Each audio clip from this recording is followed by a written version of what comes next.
Tidak hanya bambu runcing, ternyata banyak juga jenis senjata buatan nenek moyang kita.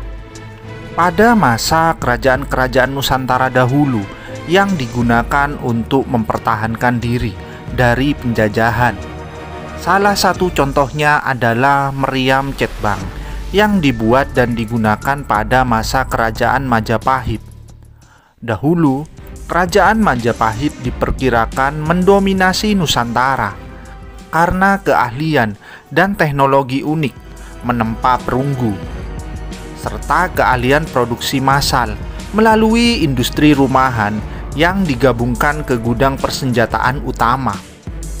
Kerajaan Majapahit menjadi pelopor pembuatan dan penggunaan senjata api secara massal, sehingga menjadi bagian penting dari peperangan.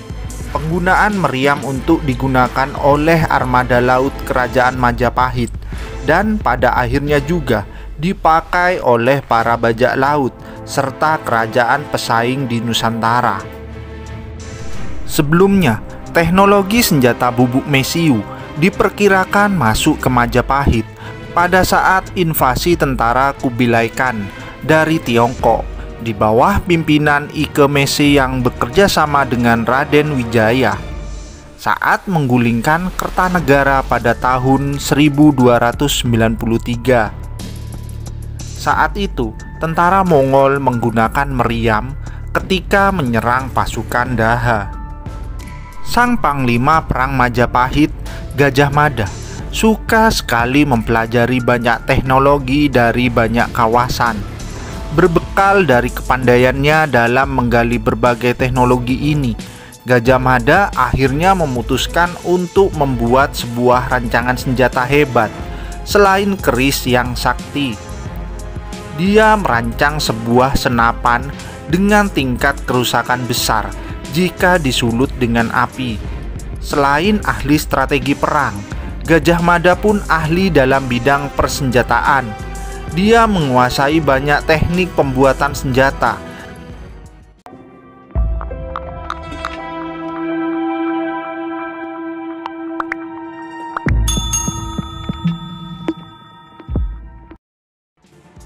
Sehingga akhirnya cetbang berhasil diciptakan. Awalnya apa yang dilakukan oleh Gajah Mada tidak begitu diminati oleh Raja kedua Majapahit.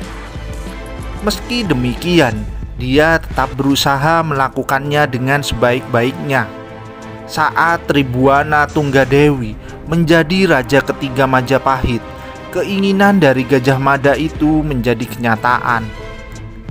Terlebih dia diangkat menjadi Mahapati, sehingga keinginan membuat senjata didukung penuh oleh sang raja.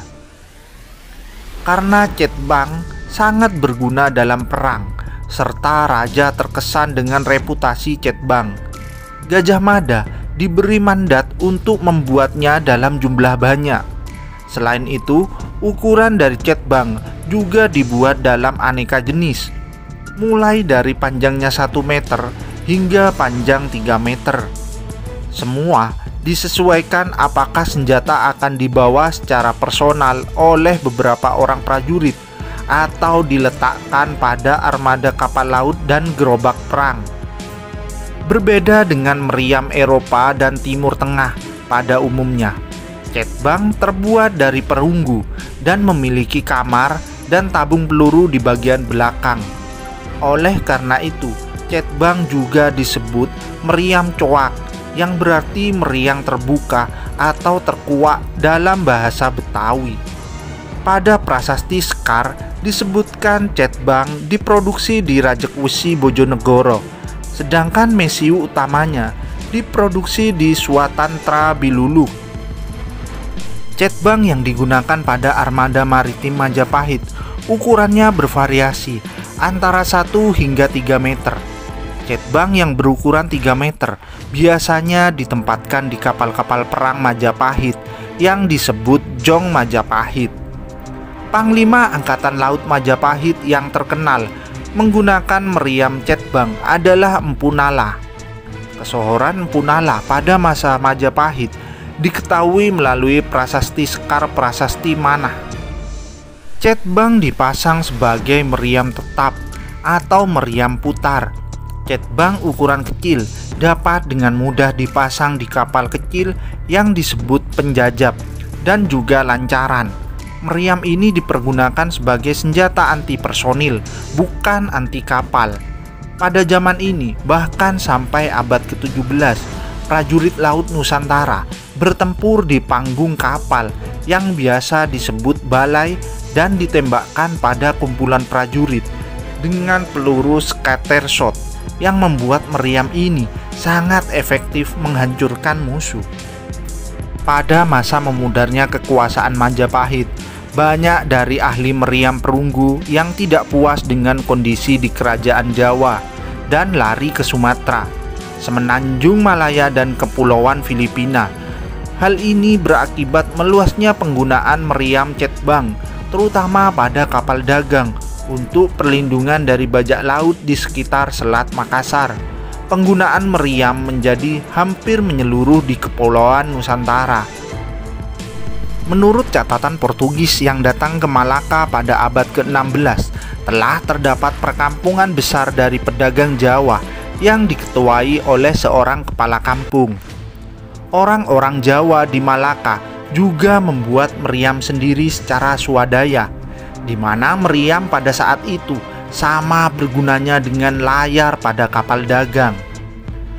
Cetbang Majapahit tetap digunakan dan dilakukan improvisasi pada zaman Kesultanan Demak, terutama pada invasi Kerajaan Demak ke Malaka.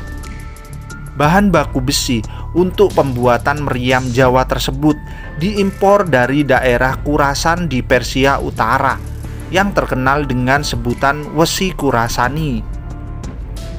Saat Portugis datang ke wilayah Nusantara, mereka menyebutnya sebagai berco, istilah yang juga digunakan untuk menyebut meriam putar isian belakang.